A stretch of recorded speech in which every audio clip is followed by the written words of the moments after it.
നമസ്കാരം, ഞാൻ doctor Ahmed Zubair, MES medical കോളേജിലെ ന്യൂറോളജി വിഭാഗത്തിലെ അസോസിയേറ്റ് പ്രൊഫസറാണ്. നമുക്ക് ചുറ്റും ഇന്ന് നമുക്ക് കാണാൻ പറ്റും പല രീതിയിൽ പക്ഷാഘാതവുമായി ബന്ധപ്പെട്ട് വളരെയധികം ബുദ്ധിമുട്ട് അനുഭവിക്കുന്ന രോഗികൾ. ഉദാഹരണത്തിന് നമ്മുടെ കുടുംബത്തിൽ തന്നെ നോക്കിയാൽ അറിയാം.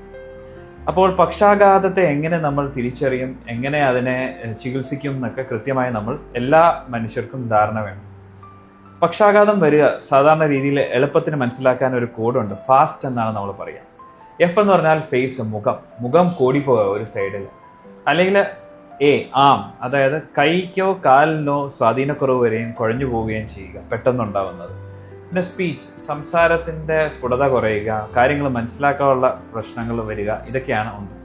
ഇങ്ങനെ വരുമ്പോൾ അതായത് ടൈം, പെട്ടെന്ന് തന്നെ നമ്മൾ രോഗിയെ അടുത്തുള്ള നല്ല ആശുപത്രിയിൽ, അതായത് CT MRI സ്ട്രോക്ക് ചികിത്സിക്കാൻ സജ്ജമായ 24 മണിക്കൂർ സജ്ജമായ ആശുപത്രിയിൽ എത്തിക്കുക എന്നുള്ളതാണ്.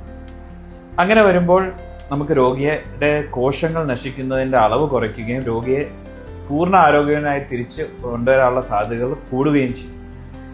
4.5 മണിക്കൂറാണ് നമ്മൾ ഇതിനെ പറയുക, ഗോൾഡൻ അവർ എന്നാണ് പറയുക. ഈ സമയത്തിനുള്ളിൽ നമ്മൾ രോഗിയെ എത്രയും പെട്ടെന്ന് ചികിത്സാ സഹായം കൊടുക്കുക എന്നുള്ളതാണ്. എത്തിച്ചു കഴിഞ്ഞാൽ ഡോക്ടർമാർ നോക്കിയിട്ട് രോഗിയുടെ കട്ട അലിയിക്കുന്ന മരുന്നോ അല്ലെങ്കിൽ കട്ട വലിച്ചെടുക്കുന്ന പ്രക്രിയയോ ചെയ്ത് രോഗിയെ പെട്ടെന്ന് രക്ഷിക്കാൻ ആകും. ഇതിൽ ശ്രദ്ധിക്കേണ്ട ഒരു കാര്യം, സ്ട്രോക്ക് വന്ന രോഗികളും ഇത് കാണുന്നുണ്ടാവും. അപ്പോൾ അവർ ശ്രദ്ധിക്കേണ്ടത്, സ്ട്രോക്ക് വന്നാൽ ഫിസിയോതെറാപ്പി അത് ഭയങ്കര ഒരു ഇമ്പോർട്ടൻറ്റ് ഘടകമാണ്. ഫിസിയോതെറാപ്പിയിലൂടെ ഏകദേശം 90% ആൾക്കാർക്കും തിരിച്ച് പഴയ രീതിയിൽ എത്താൻ പറ്റും. ചെറിയൊരു പ്രശ്നമുള്ളത് രോഗിയുടെ സ്ട്രോക്കിന്റെ തീവ്രത. അതായത് വലിയ രീതിയിൽ സ്ട്രോക്ക് വന്നിട്ടുണ്ട്, ഒരു തലച്ചോറിൻ്റെ ഒരു പാളി കേട് വന്നിട്ടുണ്ടെങ്കിൽ അതിനുള്ള സാധ്യത കുറച്ച് കുറയും. സ്ട്രോക്കിന് വന്ന രോഗികൾ രക്ഷപ്പെടുകയും പഴയ പോലെ ജീവിതത്തിലോട്ട് തിരിച്ചു വരികയും ചെയ്യുന്നതിന് ഒരു കാരണം, നശിച്ച ഭാഗങ്ങൾക്ക് ചുറ്റുമുള്ള നല്ല ഭാഗങ്ങൾ ഈ നശിച്ച ഭാഗത്തിൻ്റെ ജോലി ഏറ്റെടുത്ത് പ്രവർത്തിക്കുമ്പോഴാണ്.